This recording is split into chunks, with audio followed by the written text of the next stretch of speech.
Melissa Barcelos, hoje aqui no Conexão, e os nossos internautas estão participando. Um abraço para a Ione Paula, página virada, música linda e inspiradora aqui da Melissa. Amém. Hoje.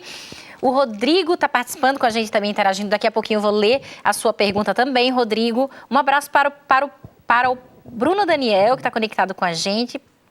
Para Laura Martins também. Tema de hoje no Conexão, relações artificiais. Você tem a sua pergunta, participa no nosso Facebook também, está aparecendo na sua tela, facebook.com/Conexão Jovem. Agora, doutor, eu quero saber o seguinte, todo ser humano ele tem a necessidade de se relacionar pessoalmente? É a pergunta aqui do nosso amigo Rodrigo. Todo ser humano ele tem essa necessidade? Na verdade, todos nós somos seres sociais, a gente tem que interagir, a gente tem essa necessidade. Claro que nos últimos tempos a gente tem toda essa mudança que a tecnologia nos traz, é inevitável, a gente não vai retornar à idade da pedra e simplesmente abolir toda a tecnologia. Mas acontece que, de qualquer maneira, em maior ou menor intensidade, nós precisamos do relacionamento, nós precisamos do contato com o outro. Eu acho que isso é uma possibilidade não só de crescimento pessoal, de aprendizado, mas também de sentir o outro, sentir o afeto, sentir carinho, sentir várias emoções. Algumas boas, outras nem tanto, mas eu acho que esse relacionamento permite você ter uma verdade muito maior e, claro, isso faz com que as pessoas possam crescer. Você se desenvolve, não só socialmente, mas também como pessoa. Porque você vai interagindo, você vai convivendo com o outro e vai aprendendo. Agora, essa fuga para o virtual pode ser consequência de uma outra doença psicológica, de repente uma depressão? Então, na verdade, são os dois aspectos, né? A gente tem as pessoas que começam a ter o contato virtual muito intenso e aí desenvolvem algumas doenças. Outras pessoas que já têm, principalmente as psicopatologias, né, que são as doenças mais ligadas ao lado emocional, elas podem acabar utilizando isso como uma fuga, uma defesa. Então, aquela pessoa que se isola muito e começa a cada vez se isolar mais, ter o seu mundo apenas virtual. Aí eu não digo nem o virtual de ter contatos, outras amizades, aí a gente tem que avaliar um pouco diferente. Mas aquela que tem só a tecnologia para informação, também não se relaciona com outras pessoas, nem mesmo no mundo virtual, a gente tem que estar um pouco mais atento. Se a gente não estivesse falando do mundo virtual e falasse da pessoa que se isola muito, a gente sabe que principalmente jovens e adolescentes começam a se isolar muito, a gente tem que se preocupar um pouquinho mais com quadros depressivos, porque o adolescente, o jovem, eles são seres sociais, eles estão interagindo, eles estão se desenvolvendo dessa forma. Começa a ter um isolamento muito grande, a gente fica um pouco mais preocupado. Da mesma forma, aquele que vai ficando cada vez mais isolado e usando a tecnologia como uma desculpa, como uma armadura para se defender desse mundo, né, de relacionamento com as outras pessoas. Pode ser um reflexo de uma psicopatologia, principalmente dos quadros depressivos. E tem que buscar tratamento, não é isso, Tem que buscar tratamento e ajuda. Tem gente que fica tanto tempo que nem se alimenta mais direito, né? Só sai ele para ir ao banheiro, talvez voltar e fica... Quando vai comer alguma coisa, come em cima do computador, Os problemas são inúmeros. São essas pessoas que começam, através do vício pelo computador, pelo mundo virtual, a se desligarem do mundo real, né? Não só de alimentação, mas de tudo, né? Funciona como uma droga, realmente. A pessoa precisa cada vez usar mais a internet ou mais o computador. Ela esconde a verdade sobre o uso até. Ela quer se saciar, mas isso é insaciável. É insaciável, é que nem um vício, vai aumentando, né? Cada vez mais. Tem a pergunta aqui, na verdade, eu vou fazer a sua pergunta daqui a pouquinho, viu, internauta? Espera aí. Agora vamos até a cidade de Salvador. Estamos conectados agora com a Maíra. Maíra, boa noite, tudo bem com você, Maíra? Boa noite, Lu, tudo ótimo. E vocês, tudo em paz? Tudo em paz, graças a Deus. Maíra, eu quero saber o seguinte, você se considera uma pessoa equilibrada no uso aí das suas redes sociais? Você consegue conciliar bem os seus relacionamentos, assim, virtuais, mas você dá prioridade para a sua relação pessoal, para os seus amigos e tal? Como que você se avalia? Não, eu busco sempre priorizar minha família, meus amigos, as relações reais. Mas eu confesso que eu tenho buscado um equilíbrio maior e melhor.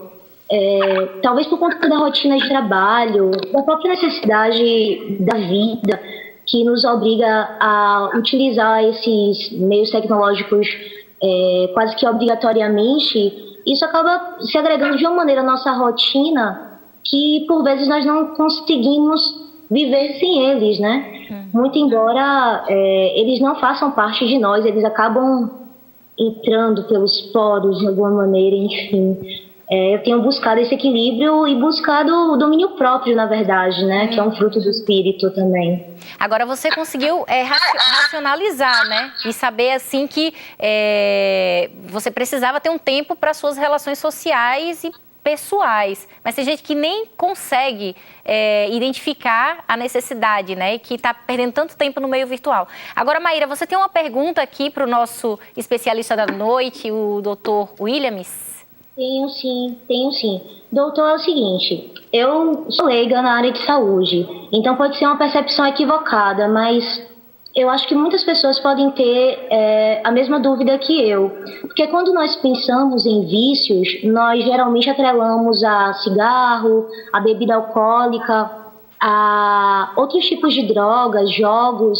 E no tratamento desses vícios, eu percebo que as pessoas elas não são necessariamente orientadas a administrar o jogo, o cigarro, a bebida, mas sim a extirpar o uso, a prática da sua vida diária. Em relação à tecnologia, às mídias sociais, no caso desse tipo de vício, como seria o tratamento dessa patologia? Adequado, né? Como seria esse tratamento? No sentido mesmo, a pessoa não tem condições de administrar o uso dessas mídias, desses meios tecnológicos, ou ela precisa aprender a se inserir, né, e transitar entre o virtual e o real sem grandes perdas para a sua vida? Sua pergunta é ótima, Maíra, porque ela demonstra exatamente isso. A gente tem visto, não só falando a respeito da questão da internet, do computador em si, mas falando também de outros vícios. Tudo que a gente tem uma dependência muito grande, a gente está num vício. E tal qual a droga, o cigarro, o álcool que você falou, a gente acaba criando cada vez mais uma dependência disso. A gente tem o quê? Uma tolerância, a gente precisa usar cada vez mais. A gente usa e não está satisfeito. Então, a internet, o mundo virtual, de modo geral, ele funciona como um vício, como qualquer outro. Na verdade, os estudos mostram até que eles fazem um estímulo a nível cerebral no mesmo local. Então, a sensação de prazer que você tem quando você está saciando o teu vício de estar mais tempo na internet, no mundo virtual, é o mesmo de quem está usando uma droga. Agora, o tratamento depende de cada nível. Então, tem pessoas que a gente tem que fazer um bloqueio enorme, exatamente fazer com que a pessoa pare de utilizar esse acesso ao Facebook, à internet por um tempo, para a pessoa ir se readaptando ao uso. Outra questão que a gente pode fazer é não parar totalmente, mas a gente tem ajuda às vezes até de medicações para diminuir o quê? Aquela ansiedade que a pessoa sente, né? O exemplo básico é uma pessoa que posta alguma coisa e fica ansiosa porque ela não recebe a informação, não recebeu nenhuma curtida, né? Fica angustiada. Então precisa de tratamento psicoterápico e muitas vezes até medicamentoso. Maíra, muito obrigada por sua participação aqui no Conexão, viu? Uma boa noite para você. Obrigada, beijo para todo mundo. Um abraço, tchau, tchau. Agora tem uma pergunta aqui do nosso internauta, na verdade é no nosso Facebook, vamos ver se eu achei. É da Micaele, ela fala assim, como saber a hora que estamos exagerando nas redes sociais em relação às nossas relações, né? Em relação ao nosso contato com as pessoas. Como saber que já está extrapolando, assim? Eu acho que a gente tem que dar atenção ao que os outros estão falando, porque muitas vezes a gente perde a noção e quem está ao nosso redor começa a reparar mais do que a gente. Agora, se a gente quer perceber, assim, qual é o número de vezes que você deixa de sair com seus amigos para ir ficar utilizando, batendo um papo na internet? Então, já é um bom sinal. Você está deixando de fazer atividades sociais, né, pessoalmente, com os seus colegas, seus amigos, sua família, para ficar ligado ao computador. Isso está começando a ser demais, sua família está começando a questionar seus amigos, então já é hora de você prestar um pouco mais de atenção. Então, acho que o parâmetro é muito pessoal, mas eu acho que a pessoa tem que começar a observar esses detalhes. E existe aquela pessoa que está tão viciada que chega a suar frio quando não recebe as respostas rapidamente? Não tem as curtidas, né? As curtidas. Ai, queria tanto, 200 mil curtidas. A gente tem que imaginar que existem casos de pessoas que têm uma dependência muito grande. Como a Luciana falou, o rapaz deixou de trabalhar.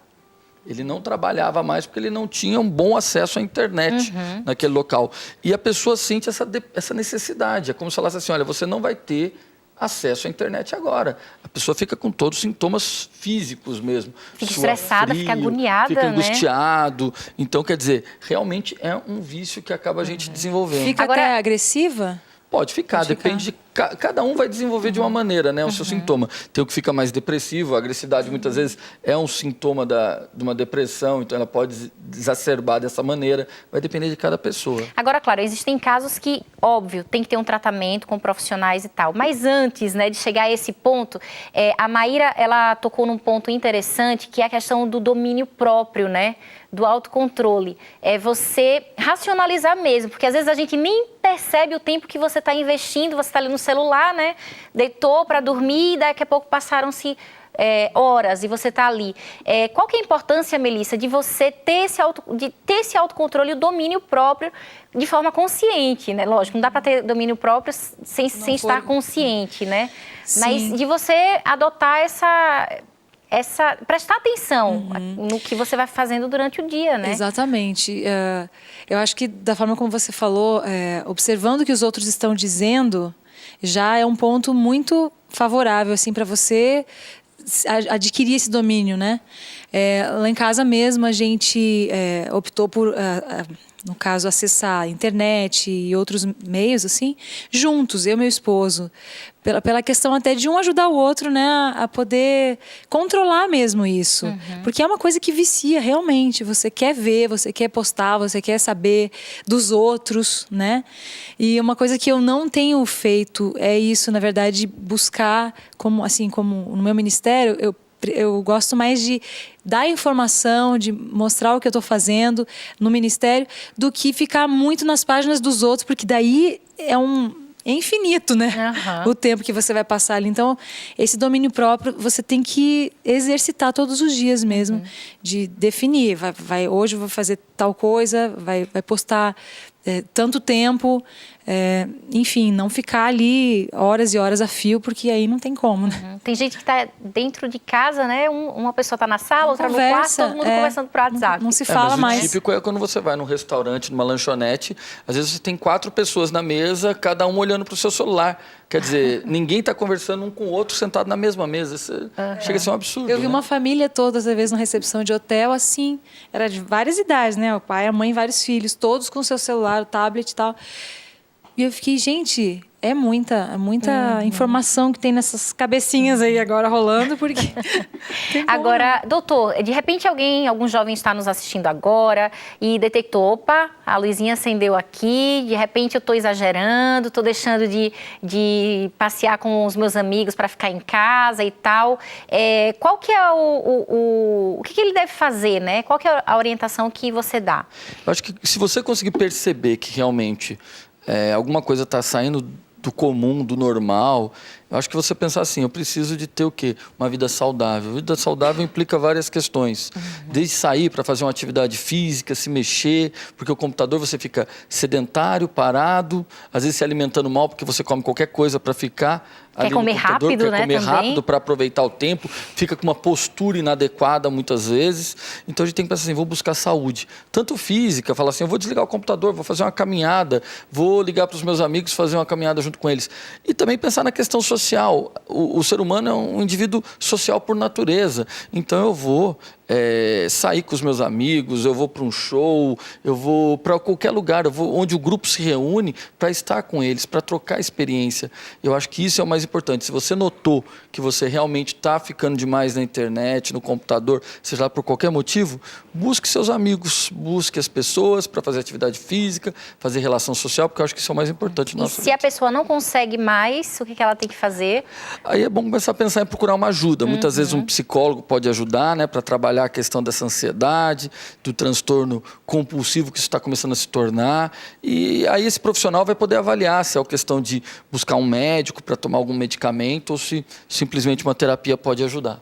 Ok, doutor, muito obrigada por sua participação aqui do Conexão. Espero que volte mais vezes para conversarmos sobre esse assunto. Obrigado. E no próximo bloco vamos até Montevidéu, Uruguai, conhecer um pouco mais sobre o projeto Um Ano em Missão. Até já, até o próximo bloco.